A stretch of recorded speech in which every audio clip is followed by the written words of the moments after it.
एक मुझे इस खास छवि का उम्मीदवार हमें देखने को मिल रहा है। मनीष यादव, मनीष यादव,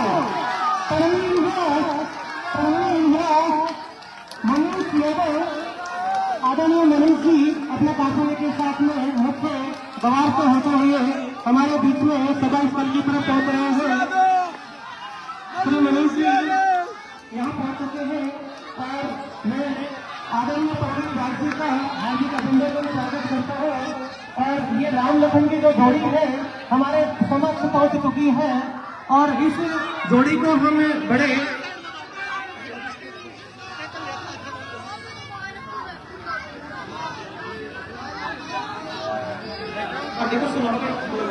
हेलो,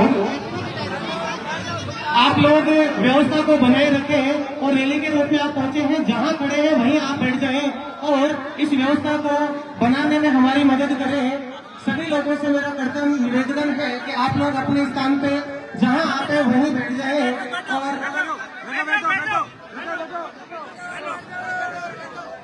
हरिओम दास जी की इस पावन स्टेज पर श्री मनीष जी का हम स्वागत अभिनंदन करते हैं। और आप सब लोग जयकारे के रूप में मेरे साथ बोलेंगे, बोलो हरिओम दास जी महाराज की, मोहन कोई धाम की, भूलने वाले महाराज की, पीर बाबा जी की। और आज इस समारोह में अध्यक्षता कर रहे श्री कैलाश जी मीणा साहब, रिटायर्ड प्रिंसिपल, आप और मुख्य अतिथि के रूप में राम कुमार जी कुमार, मुरलीधर जी भडाना, श्री भैरूलाल जी जोशी, श्री उत्तम जी लीलगर, श्री गिरधारी जी वर्मा, श्री रफीक जी मनियार, वैसे अध्यक्षता के रूप में श्री भीमसन जी चौहान, पंचायत समिति सदस्य छह अध्यक्षता कर रहे श्री शिवराम जी गुजर। आप सबका खूब खूब स्वागत। और यहाँ पर श्री मनीष जी हम लोगों के बीच में पहुंच चुके हैं और अब आदरणीय के स्वागत के लिए यहाँ पर जो मैं नाम अनाउंस कर रहा हूँ, सभी लोग हमें राम कुमार जी कुमार साहब और मुरलीधर जी बनाना, श्री कैलाश जी मीणा, आप लोग श्री मनीष जी के स्वागत के लिए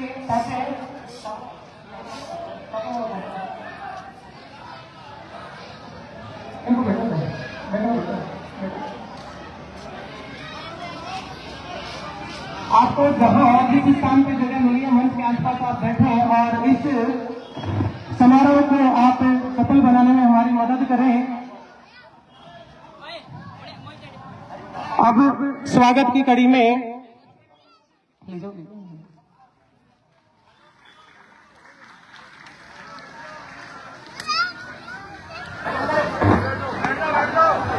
अरे बैठ जाओ, आप यहाँ बैठ जाओ।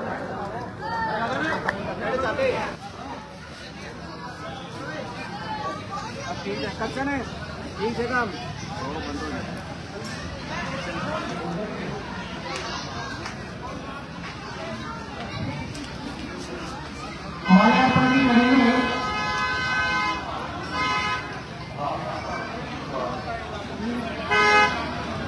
स्वागत की इस कड़ी में श्री मनीष जी को माल्यार्पण के लिए श्री कैलाश मीणा साहब, श्री अमरचंद जी चौहान, हरिराम जी गुनकर, गोलूराम जी और लक्ष्मीचंद जी कटारिया, सोनीलाल जी प्रजापत, ब्रजमोहन जी मीणा, गिरधारी जी गुनकर, हंसराज जी मीणा, सूरजमल जी गुनकर, मनोज जी गुनकर, गिरधारी जी प्रजापत, माता देवी जी कुमार, कालूराम जी मीणा, गोपाल जी मीणा, लक्ष्मण जी कटारिया, पुष्पम जी लीलकर, इकबाल जी लीलकर, श्री जगदीश जी धानका, गजानन जी गुनकर, हनुमान साई जी धानका, श्रीकांत जी मीणा, सोनाराम जी वे, कालूराम जी प्रजापत, सुरेश जी अर्जुन जी खड़ी, अर्जुन जी रावत, दामोदर जी पाराशर, बनवारी जी योगी, भैरूराम जी चौहान, रतन जी पटेल, शैलेश जी शर्मा, रामजीलाल जी टेलर, मलीराम जी खड़ी, बाबूलाल जी चौहान, श्री अकबर जी तेली, निजाम तेली, रवि जी मलिया, रामदास जी रावत, रामचंद्र जी रावत, श्री विश्वास जी पीपा।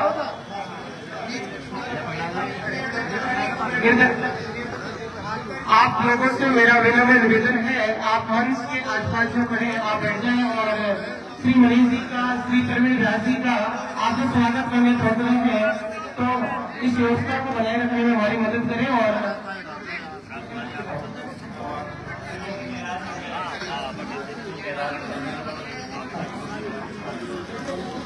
और आज की मुख्य अध्यक्षता कर रहे श्री कैलाश जी मीणा धर्मेंद्र जी व्यास का 20 मिनट बाद शापा बनाकर स्वागत करेंगे श्री प्रवीण जी।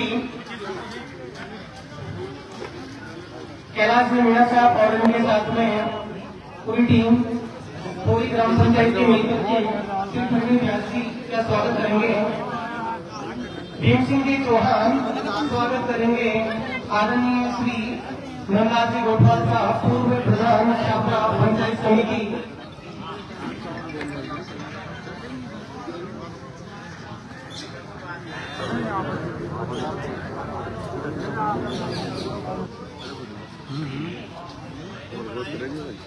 जो भी व्यक्ति मंच के आसपास खड़े हैं, आप इस प्रस्तुत जिला में बैठ इस समारोह को आप देखें, अच्छा लगेगा, अच्छा महसूस होगा। और सामने की तरफ जो मंच पे खड़े हैं सभी लोगों से मेरा निवेदन है कि आप ऐसा स्थिति पे बैठ जाएं। और इस मंच पर के साथ में हमारे पास में जो दर्शक दीर्घा के साथ में जो अन्य इस कड़ी में जो नाम है श्री नवीन जी शर्मा, पवन जी भारद्वाज, बोधीलाल जी ढानका, मुत्तूलाल जी सेठी, शीतल जी गडाना, कैलाश जी गुजर, भागीरथ जी मोहावत, जगत सिंह शिफा, सिंधु जी गोसाई, शादुलाल जी कुडानिया, राजेंद्र जी कुमार, कैलाश जी शिफा, आप सब लोग माल्यार्पण करके आदरणीय श्री मनीष जी को आप यहाँ पर स्वागत करें। और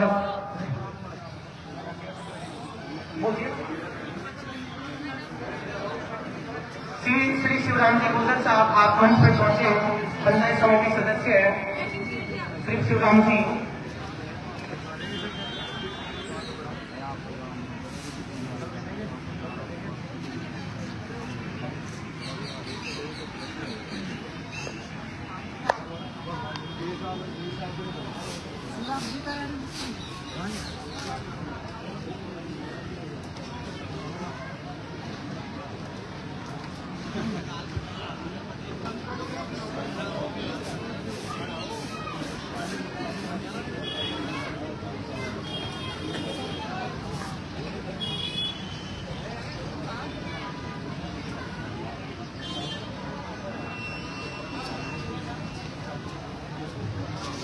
हमारे राजस्थान की परंपरा है कि आए हुए अतिथि का साफा पहना करके स्वागत किया जाता है। इस साफा बनाने की प्रक्रिया में हमारे खोरी ग्राम पंचायत की ओर से जो श्री शिवराम जी मूलचंद जी रावत आप साफा बना करके स्वागत करें।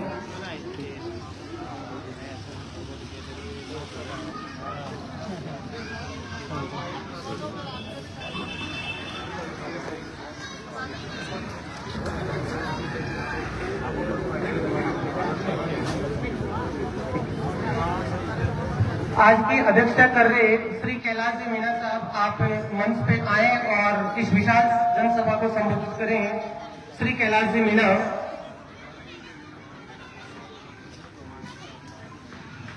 श्री महादेव जी वकील साहब आपका भी बहुत बहुत स्वागत है। श्री कैलाश जी मीणा, एक बार जोरदार तालियों से स्वागत करें श्री कैलाश जी मीणा साहब। और आप मंच के सामने जो भी रखते हैं आप यथास्थान पर बैठ जाएं। श्री दोलूराम जी भैया भीम सिंह जी के साफा बांधकर स्वागत करवाएंगे।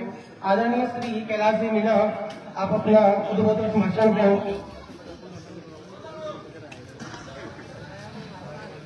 औपचारिकताओं से दूर सन 1923 में राजस्थान विधानसभा के होने वाले चुनाव के अंदर छापरा क्षेत्र से प्रत्याशी श्री मनीष कुमार जी यादव साहब इस प्राचीन सांस्कृतिक और समृद्ध गांव के आंगन के अंदर आपका इस गांव के बुजुर्गों के द्वारा, जवानों के द्वारा, छोटे बच्चों के द्वारा, माता बहनों के द्वारा हार्दिक अभिनंदन, स्वागत। उपस्थित सज्जनों, जब हम अपने घर के अंदर किसी शादी विवाह का आयोजन करते हैं, दो चीज मुख्य रूप से देखते हैं। पहला, घर कैसा है, दूसरा वर्ग कैसा है। कांग्रेस एक बहुत अच्छा और प्रतिष्ठित घराना है और उस घराने से जो प्रत्याशी हैं मनीष यादव एक नया खून है, नया जोश है, नए जज्बात के साथ में लंबे समय से हमारे क्षेत्र के अंदर अपनी सेवाएं देते रहे हैं और बुजुर्गों का सदैव सम्मान करते रहे, बराबर वालों के कंधों पर हाथ रख करके चलने वाले, छोटे बच्चों को सदैव आशीर्वाद देने वाले, अपने इसी मिजाज को मैं समझता हूं आने वाले 5 साल के अंदर यदि हमने इनको भारी बहुमत से जिताया तो बनाए रखेंगे।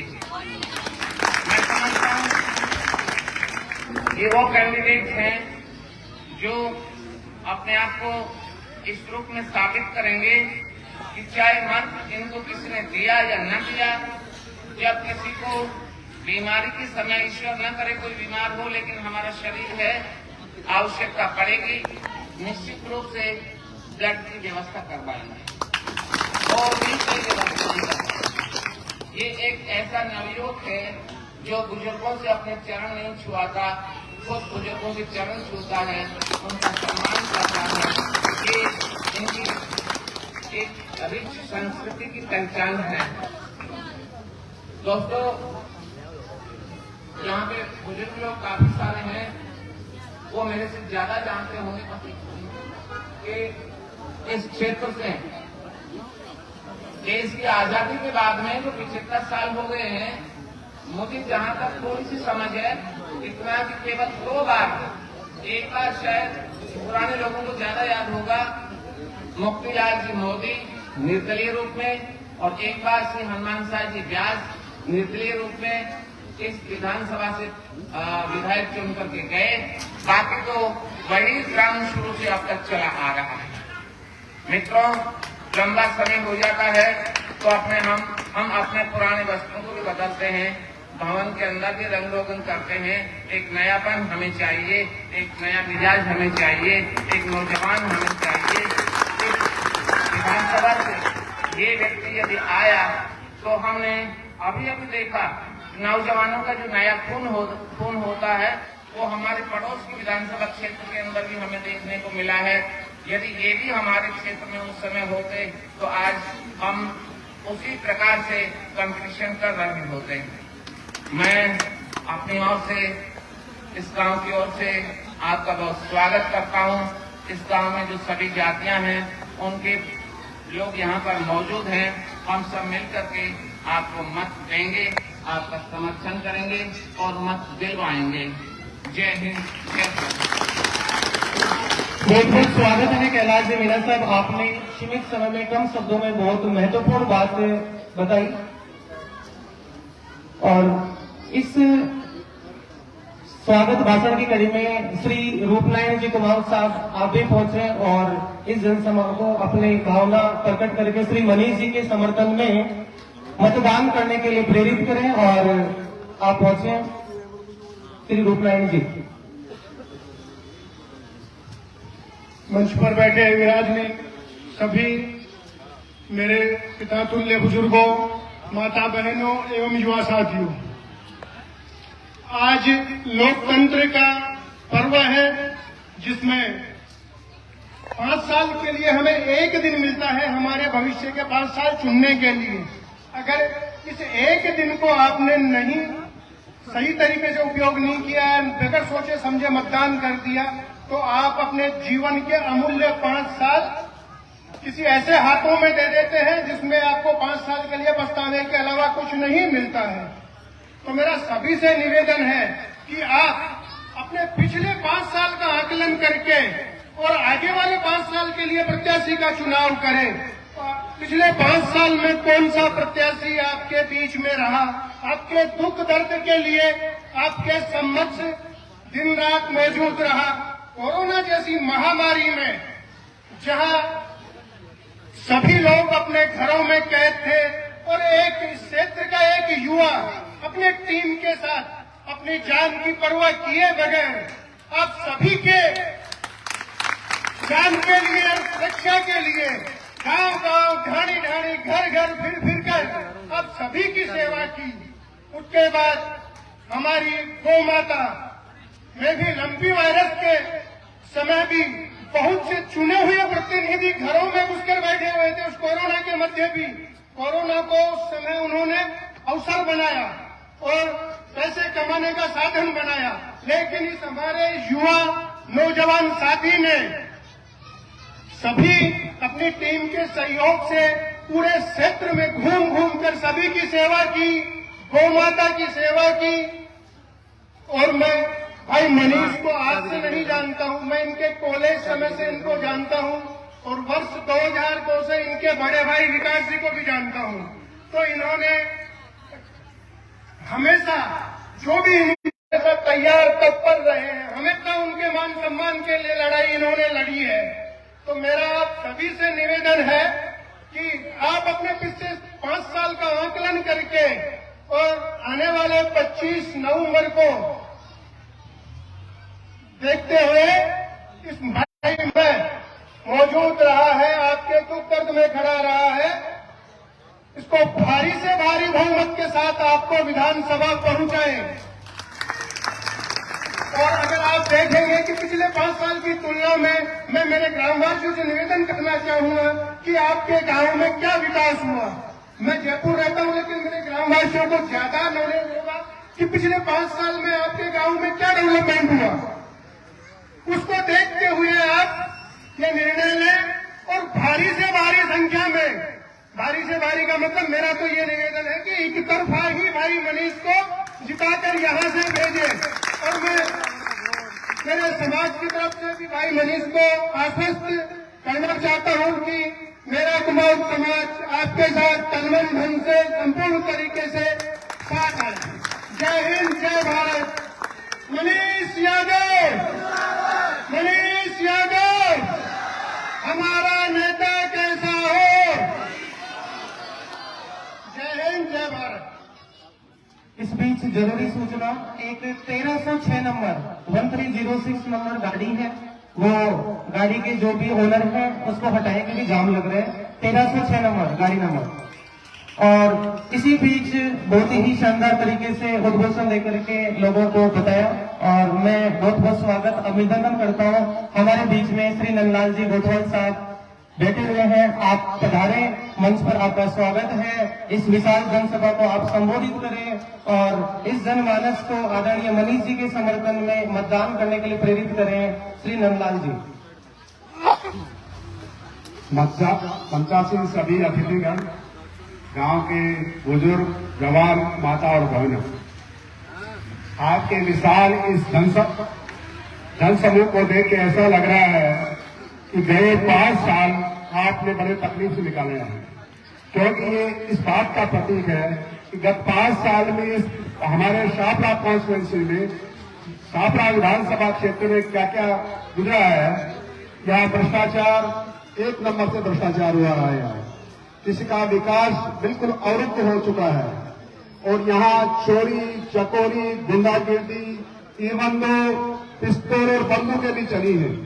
ये सब हम सब लोग इन कारणों से प्रताड़ित हैं और ये इस बात का प्रतीक है, हम सब लोग एक साथ मिलके मनीष जी को समर्थन दे रहे हैं और इनको नेतृत्व देना चाहते हैं ताकि इस गांव और पूरे क्षेत्र में विकास की गंगा बहे, सबके साथ समान व्यवहार हो और हम सब लोग सुखी रहें। आप सबसे हम सब मिलकर अनुरोध करना चाहते हैं कि आप मनीष जी को जिस ढंग से आज समर्थन आप दे रहे हैं, उसी ढंग से 25 तारीख को भारी बहुमत देके विधानसभा में भेजें ताकि वो हमारी समस्याओं का समाधान कर सके, हमारी समस्याओं को सुने और सुन के उनका निदान निकले, क्योंकि पूरा क्षेत्र इससे बहुत प्रताड़ित है। यहाँ ये समझे कि कुछ भी ऐसा नहीं बचा है जो कोई क्षेत्र बचा हो। किसी क्षेत्र में ले लो, सारा विकास हो चुका है और यहाँ सारा प्रशासन बैठा हुआ है। सबसे बड़ी मोटी बात यह है कि आपरा में पूरा क्षेत्र का बड़ा जो हमारे तहसील का प्रशासन है वो बैठता है और उसकी नाक के नीचे गुंडागर्दी हो रही है। अब इससे निजात पाने के लिए हमको यहाँ से दृढ़ संकल्प होकर जाना है कि मनीष जी को वोट देने का 25 तारीख को वोट डाल के 3 तारीख को उनको विजय बनाए और विधानसभा में भेजें। आप सब लोगों ने अगर सफल प्रयास किया तो इस शाहपुरा विधानसभा क्षेत्र में आप रिकॉर्ड बनाओगे। जीत सुनिश्चित है, लेकिन हम सोच रहे हैं कि यहाँ से रिकॉर्ड बन के जाए। पूरे विधानसभा क्षेत्र जितने भी 200 विधानसभा क्षेत्र हैं अपने राजस्थान में, उसे सबसे भारी मत से जीत के जाए, इसका आप लोगों को प्रयास करना है। बहुत बहुत धन्यवाद। समय बहुत कम है और हम लोगों को आगे भी बड़ा यात्रा करनी है, पूरे दिन की यात्रा है। हम सब लोगों का बहुत बहुत आभार व्यक्त करना चाहते हैं और बहुत बहुत धन्यवाद आपका। बहुत बहुत धन्यवाद प्रधान जी, आपने संक्षिप्त समय में सब चीजें बताई। अब मैं इस कड़ी में बहुत बहुत स्वागत करता हूं, अभिनंदन करता हूं पूर्व चेयरमैन साहब श्री बद्री जी सैनी साहब, आपका स्वागत है। आप पधारें और इस जन समूह को संबोधित करें। श्री बद्री जी के लिए एक बार जोरदार तालियां। इनका हौसला मनीष जी के प्रति, इनका मान सम्मान बहुत बेहतरीन रहता है और बड़े एक चाव से इनको ये देखते हैं और स्वागत करते हैं श्री बद्री जी।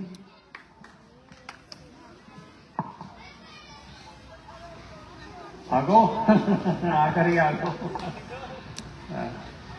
श्री मनीष जी, प्रधान जी, भाई और बहनों, आज हम लोग चुनाव प्रक्रिया के अंदर यहाँ पर बैठे हुए हैं, आए हैं।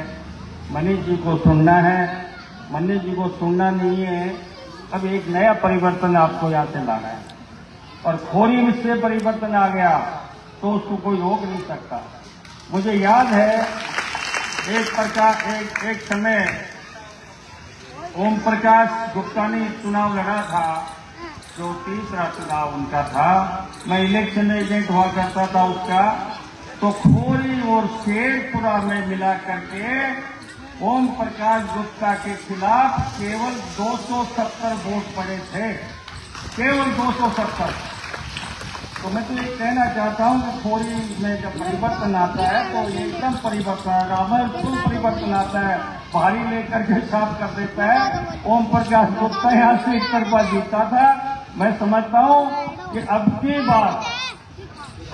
बार 280 के बजाय केवल मात्र वहां से अगर आप देना ही चाहते हैं तो 100 से नीचे ही उस आंकड़े को बढ़ाएं और एक तरफा मनीष जी को भारी बहुमत से यहाँ से जिता दें। पूरा एरिया आपका अनुसरण करेगा।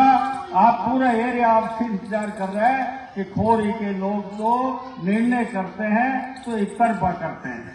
मैं ज्यादा कुछ नहीं कहना चाहता, मैं तो एक ही बात कहना चाहता हूँ। सिर्फ बातें हमने देख ली, 5 साल से हम देखते आ रहे हैं। यहाँ भ्रष्टाचार का अड्डा बन गया, नगर पालिका भ्रष्टाचार की दुकान हो गई। खोरी के लोगों का नगर पालिका से ज्यादा संपर्क पड़ता है। किसी को पट्टा लेना होता है, किसी को क्या करना होता है। ये जो इस क्षेत्र में पूरा क्षेत्र उस नगर पालिका क्षेत्र में आता है, क्योंकि यहाँ से अगर यहाँ खोरी में भी कोई करना होगा तो नगर पालिका की इजाजत लेनी पड़ती है, क्योंकि 4 किलोमीटर क्षेत्र में पूरा उसका जैसे घासीपुरा तक भी नगर पालिका का असर होता है। तो जो भ्रष्टाचार यहाँ पर हुआ है, खुला भ्रष्टाचार, अगर यहाँ पर जिला बनता तो हमारा कितना विकास होता, कितना रोजगार बढ़ता। तो आप देखिए कि हम लोगों को कितना पीछे धकेल दिया है। ये जातिवादी राजनीति नहीं। मैं एक बात कहना चाहता हूं आपको, मनीष जी को मैंने देखा, आप लोग मेरे को जानते हैं। मैं 45 वर्ष से राजनीति कर रहा हूं और 45 वर्ष के अंदर एक व्यक्ति अगर मैंने ढूंढा है तो एकमात्र मनीष यादव मेरी नजर में आया है कि ये व्यक्ति इस क्षेत्र का विकास कर सकेगा, इस क्षेत्र के अंदर नए परिवर्तन ला सकेगा। ये मैंने महसूस किया। कोई जातिवादी नहीं है, सबको सम्मान। और मैं आपको एक बात कहना चाहता हूँ, जिस व्यक्ति में जातिवाद आएगा वो न्याय नहीं कर सकेगा, वो अन्याय ही अन्याय करेगा। इसलिए ऐसी कोई बात नहीं, ये व्यक्ति जातिवादी कुछ नहीं। जिस समाज में कोई ना कोई किसी न किसी समाज से पैदा होता ही है, उसके साथ जाति लगती है, पर उसकी भावना जो होती है वो जन भावना होती है, जन सेवक के रूप के अंदर आता है वो व्यक्ति। इसलिए इससे बढ़ करके मैं समझता हूं आज तक मैंने कोई उम्मीदवार नहीं देखा। मुक्तिलाल मोदी 57 में चुनाव लड़ा, 62 रहे, उसके बाद में जो भी व्यक्ति आया कोई 2 साल 5 साल के लिए दूसरा आ गया होगा, पर इन लोगों की दुकान यहाँ पर लगी हुई है और ये दुकान अपनी बार आपको सदा के लिए उखाड़ के बस बनानी है।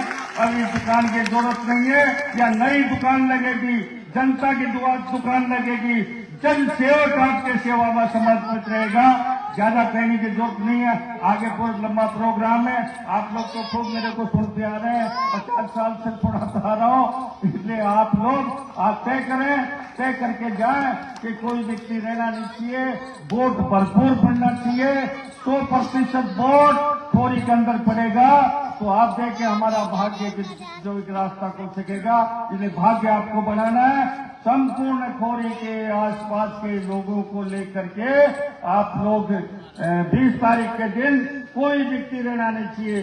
कोई अगर भाव भार है तो उसको भी लाना है, उसका भी मतदान करवाना है। मैं आपको एक विश्वास दिलाना चाहता हूं कि अगर ये व्यक्ति चुनाव जीता तो आगामी 4-5 साल जो आएगी उसके अंदर इस खोरी का भी शहरीकरण होगा, ये भी शहर में शामिल होगा, इसका भी विकास होगा, ये भी नगर पालिका क्षेत्र का एकीकरण होगा। मैं तो ये कहना चाहता हूँ आप लोग भारी मत दे करके और इनको भेजें। अगर कोई मनमुटाव है, कोई नाराजगी है तो उसको समझाएं, उसको पकड़ें और उसको कहें कि अब की बार पहली बार हमारे एक सेवक आया है, उसको वंचित नहीं रह जाए, इसलिए उसका भी मतदान एक तरफा मनीष जी के पक्ष में कराएं। बहुत बहुत धन्यवाद। बहुत बहुत धन्यवाद। अब इसी कड़ी में आप लोगों को इंतजार है श्री प्रवीण जी के लिए जोरदार तालियां, स्वागत, अभिनंदन। और एक ओजस्वी वक्ता आप हैं और इस सभा को संबोधित करके आप ये चीज रखें। खोरी की पावन भूमि को नमन। हम दोनों भाई हैं, तो ये अपनी माता जी के पास थोड़ी सी आंख नम कर रखी थी इन्होंने, तो इनकी माता जी ने कहा भाई आंख नम कांड करे तो भाई मनीष कई बात है। देखो माता जी 80 साल होगी, 2 बार चुनाव हार गो, आंखें नम जगह मार कर आंखें नम करवा की जरूरत को नहीं है। जिस तू पैदा हुई दोगे और जिस राजनीतिक क्षेत्र में आए तो अब बस्ती थारी हिम्मत है, 20,000 बात कर कोई फैसलों कर नहीं करो। तुम मारो थारो से निवेदन है, चुनाव है, भाषण खूब लगेंगे, जीते बाद खूब भाषण ही देना चाहिए। तुम मारो थारो सबको से निवेदन है। 25 तारीख का एक विशेष अपने अपने बूथों पर आप रहें, फोनों पर बात करें, जहां अपनी रिश्तेदारियां अपने मिलने वाले हैं उन लोगों को कहें आप कि कहां हम क्या कर सकते हैं, कैसे वोट हमारे बन सकते हैं। यानी कि खुद का बूथ पर तो मामला बिगड़ जाए, दूसरा के संभालता बोल दे तो बिल्कुल नहीं। बूथों में रहो, खुद के बूथ से जिता के भेजो, ताकि जिस नेता को हम भाई मनीष को वोट दे रहे हैं तो खेल के हाथ पकड़ के कह सके कि हमारे बूथ से हमने वोट दिया है और हमारे ये काम करने पड़ेंगे। नेता का तो एक ही दिन आता है, फिर पूरे दिन भाई 25 तारीख भाई इसके लिए हम मेहनत करें और प्रयास करें और भाई को जिताएं। उसके बाद 5 साल नहीं, बुढ़ापा तक का आदमी की सेवा लेनी चाहिए, क्योंकि आज उम्र 35 साल है, जब तक बूढ़े लोग सारी सेवा में करो, ये हमारा वतन से। और ये मैं विश्वास दिला के जा रहा हूं, अगर हम जैसे लोग साथ हुए हैं तो हमने कहा कि मजबूत लोग साथ हुए हैं। तो लोग कहते हैं असली कांग्रेस और नकली कांग्रेस, वो गलत है, वो स्वार्थ की कांग्रेस है और वो मशीन खराब हो चुकी है। उस खराब मशीन को कबाड़ी को बेच देनी चाहिए। आप सभी से एक निवेदन है, भाई को मजबूती से जिता करके हम भेजें और अपने बूथों का ध्यान रखें। बूथ का इसलिए बार बार कह रहा हूं, बूथ का ध्यान रखना है, बूथ का ध्यान रखना है अपने बूथों पर। और यानी खुद का घर का तो वोट डाल भाई को नया और आप चारों मेरे पटवाई करें तो नहीं। सबसे पहले खुद का परिवार खुद तोड़ दो और उसके बाद जो आसपास जो बच गए उनके वोट दिलाओ। 99% पोलिंग करो भाई के पक्ष में, और ये भाई आपके बीच से खड़ा रहेगा। आप सभी को राम राम, जय हिंद, जय भारत। बहुत बहुत धन्यवाद प्रवीण जी। और अब हम सबके बीच में आदरणीय श्री मनीष जी आप लोगों को संबोधित करेंगे और जिनका समक्ष सुबह से मैं बताना चाहूंगा कि लोग सुबह जल्दी बिना खाना खाए यहाँ पहुंच चुके थे और ये खोरी और शेरपुरा की जो जनता है, यहाँ के नागरिक हैं, देवतुल्य यहाँ के रहने वाले लोग हैं, पूरे तन मन धन से आपके साथ हैं। और मैं आपको बताना चाहूंगा कि श्री शंकर जी टेलर ने अपने यहाँ जो 31,000 रुपए की श्री मनीष जी को सहायता राशि प्रदान करी है और उनके लिए आप तालियों से स्वागत करें। मैं आपको बताना चाहता हूँ, श्री मनीष जी भाई साहब को कहना चाहता हूँ कि खोरी की जनता कहीं किसी मामले में आपके पीछे नहीं है।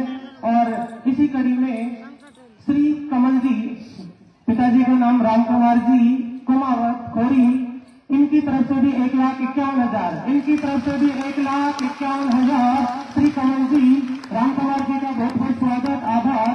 और इस कड़ी में आदरणीय भाई साहब अब आपको संबोधित करेंगे। बोलो परमानंद धाम की, हरिओम दास जी महाराज की, बस्ती माता की। अरे क्या मर गया, जोर से बोलो। खोरी ग्राम पंचायत के मुख्य स्टैंड पर चुनावी जनसंपर्क के रूप में आयोजित इस सभा में हम सबके बीच में आज इस कार्यक्रम में उपस्थित सम्मानित मेरे पिता तुल्य बुजुर्गों, माताओं, बहनों, नौजवान साथियों, हम सबके बीच में हमारे शाहपुरा के वयोवृद्ध नेता आदरणीय बद्री प्रसाद सैनी साहब, कार्यक्रम की अध्यक्षता कर रहे श्री कैलाश जी मीणा साहब, भाई प्रवीण जी व्यास साहब, हमारे पूर्व प्रधान नंदलाल जी गोठवाल साहब, राम कुमार जी कुमावत साहब, मुरलीधर जी बढ़ाना साहब, भैरू जी जोशी, उत्तम जी लीलकर, गिरधारी जी वर्मा, रफीक जी मनियार, भीम सिंह जी चौहान, शिवराम जी,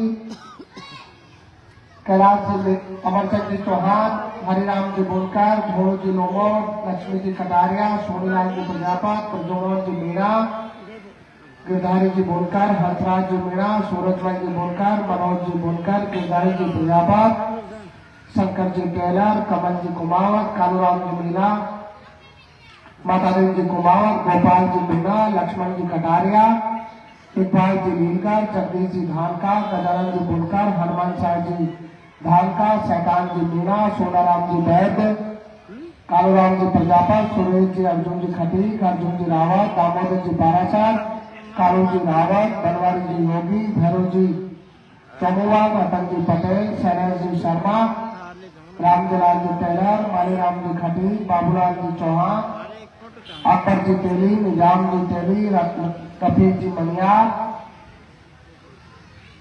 बहुत सारे नाम है। सभी उपस्थित बड़े बुजुर्गों, मैं सबका नाम कौन बोल पर नाराज होते जाए।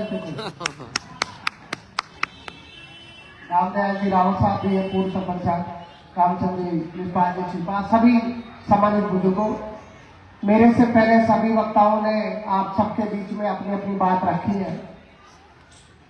मैं तो आप सबसे यही निवेदन कर रहा हूं कि पिछले 13-14 वर्षों से मैं आपके बीच में काम कर रहा हूं।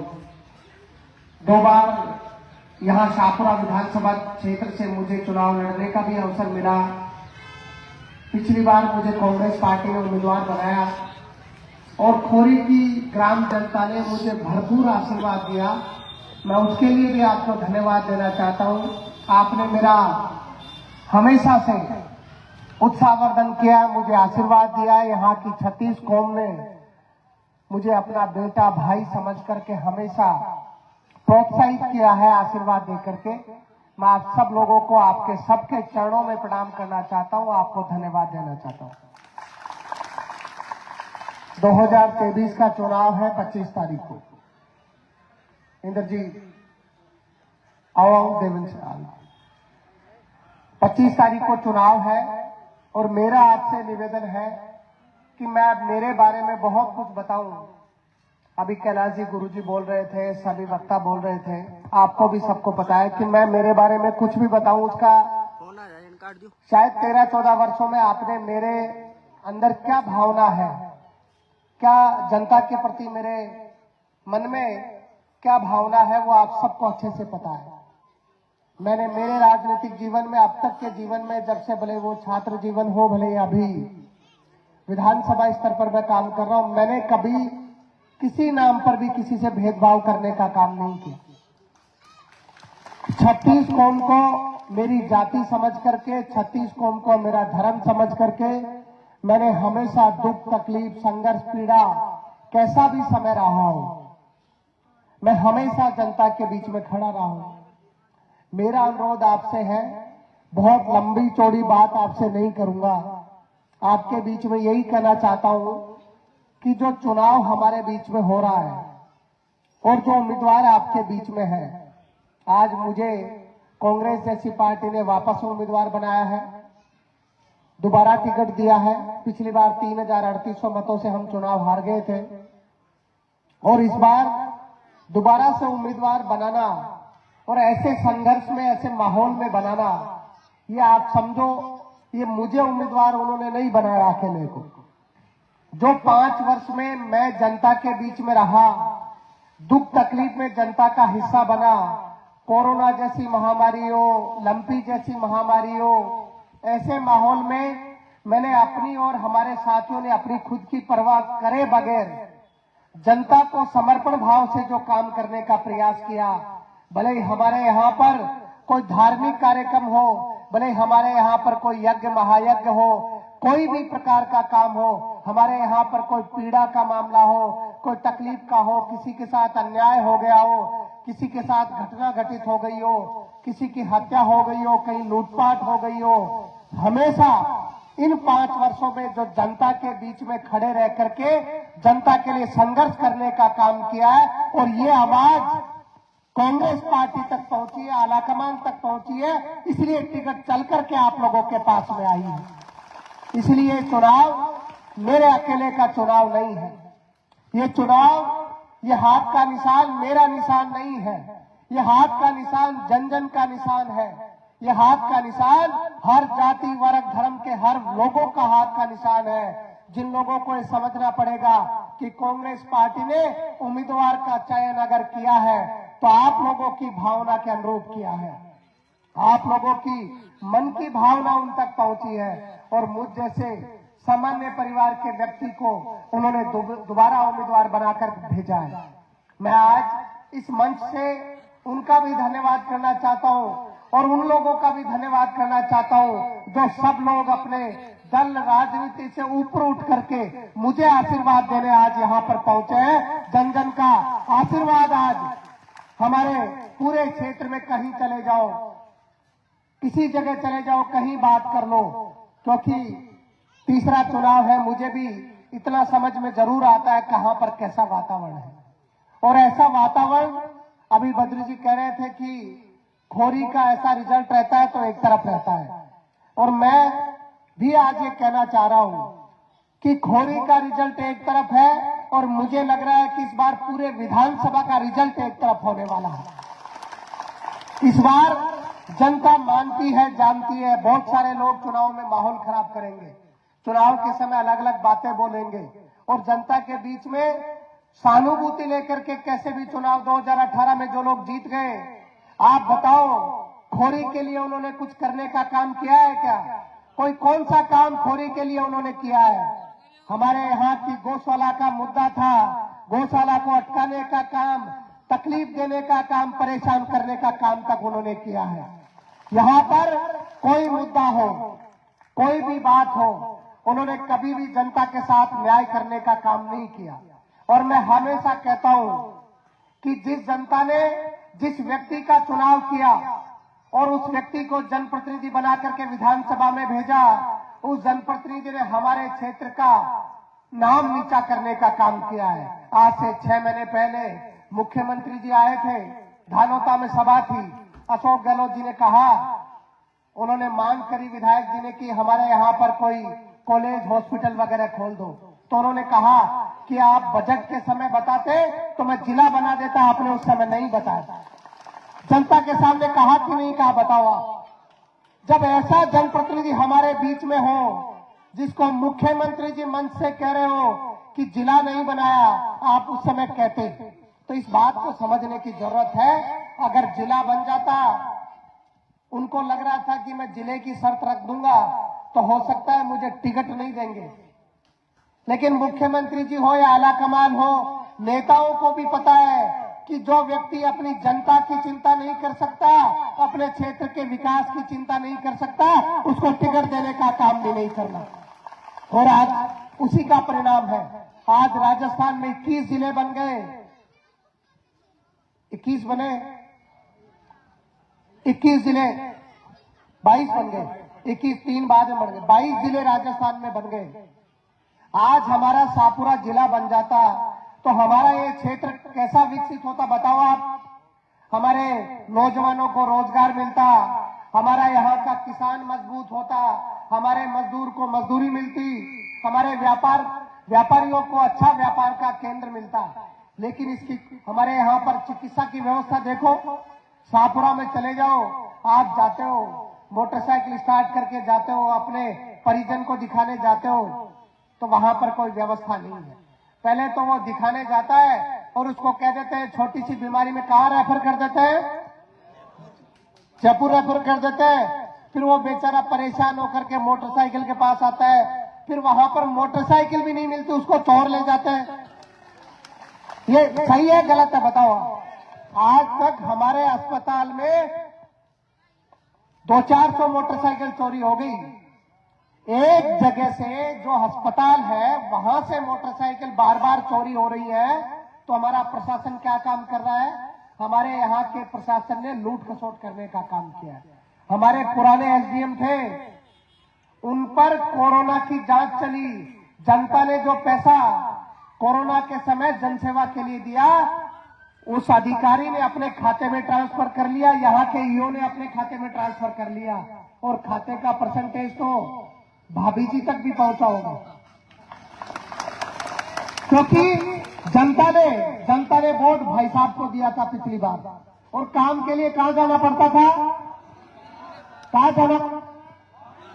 तो ऐसा वातावरण जो दूषित किया इन लोगों ने, राजनीति में एक शुचिता का वातावरण होना चाहिए, उन्होंने सारे हदें पार करके भ्रष्टाचार का वातावरण यहां बना दिया।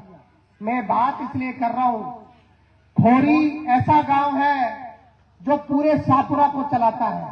आज खोरी में जगह जगह चले जाओ, खोरी का व्यापारी शाहपुरा के आवाजारी है। आज शाहपुरा में अगर मुझे तो लगता है कि सबसे ज्यादा व्यापारी खोरी के होंगे, सबसे ज्यादा व्यापारी खोरी के होंगे।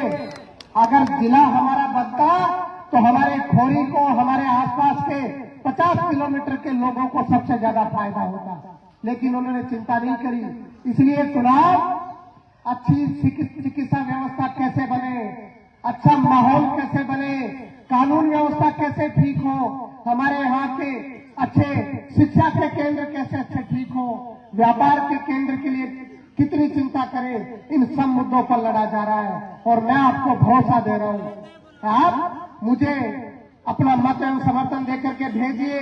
मैं वो रिकॉर्ड नहीं बनाऊंगा राजस्थान की विधानसभा में कि विधायक ने प्रश्न पूछने में 200वें नंबर पर आए हैं, 14 प्रश्न पूछे हैं। हम विकास के मुद्दों की बात करेंगे, जनता के मुद्दों की बात करेंगे, और राजस्थान में सरकार बनी तो आप समझिए जो माहौल आज चल रहा है, राजस्थान में कांग्रेस की सरकार बनने वाली है और आपके क्षेत्र का विकास सुनिश्चित होने वाला है। आप जी जान से इस बात की चिंता करें कि ये जो हाथ का निशान है ये मेरे अकेले का निशान नहीं है। आप इसको मजबूत बनाइए, आपका क्षेत्र मजबूत होगा, नौजवान मजबूत होगा, किसान मजबूत होगा, व्यापारी मजबूत होगा, मजदूर मजबूत होगा, और यहाँ की कानून व्यवस्था ठीक होगी। और जो वातावरण, जो ठेकेदारी हमारे यहाँ के विधायक ने चला रखी थी, उस ठेकेदारी को बंद करने का काम हम करेंगे। बस आप ताकत से इस चुनाव को लड़िए। मेरा तो आप सबसे निवेदन है भाइयों, ये तीसरा चुनाव है। मेरे माता जी, हमारे माता बुजुर्ग और सब पिता तुल्य बुजुर्ग सब बैठे हैं, नौजवान बैठे हैं। तीसरा चुनाव है, 14 वर्ष मुझे यहाँ काम करते हुए हो गए, और इस तीसरे चुनाव में अगर आप जी जान से लगेंगे तो मैं आपको भरोसा देना चाह रहा हूं, जैसा वातावरण पूरे क्षेत्र में है, जनता जाग चुकी है। जनता को केवल कहने की जरूरत है कि वो केवल वोट देने जाए। अगर आप जनता को निवेदन करेंगे, मुझे तो ऐसा लगता है, मेरी भावना मन की ऐसी कहती है, जैसा वातावरण बना हुआ है इस बार रिकॉर्ड टूटेंगे और शाहपुरा की जनता जीतेगी, शाहपुरा का हर वर्ग जीतेगा। और जिन लोगों ने तानाशाही करी है उन लोगों को अपने घर का रास्ता देखना पड़ेगा। हम सब लोग मिलकर के चुनाव लड़ेंगे। ये चुनाव पूरे शाहपुरा का चुनाव है, छत्तीसगढ़ का चुनाव है। सब लोगों को मजबूती से इसको लड़ना है। आप सब लोगों ने मुझ पर जो भरोसा और आशीर्वाद बनाए रखा है उसको कभी तोड़ने का काम नहीं करूंगा। हमेशा बिना किसी भेदभाव के हर जाति धर्म और हर वर्ग के लोगों के साथ हमेशा खड़ा रहूंगा। आप सब लोग जी जान से आशीर्वाद देकर के अपने बेटे अपने भाई को आशीर्वाद देते रहे। हमेशा मजबूती से हम आगे बढ़ते रहेंगे। आपने पुरजोर तरीके से इस कार्यक्रम को सफल बनाया है। आप लोगों से हाथ जोड़ करके विनती है कि 25 तारीख का चुनाव जो ऐतिहासिक होने जा रहा है, खोरी का 100% मतदान हो और 100% मतदान कांग्रेस के हाथ के निशान पर पूरा मतदान हो करके आप अपने आप को मजबूत बनाए। बहुत बहुत धन्यवाद। जय हिंद, जय भारत।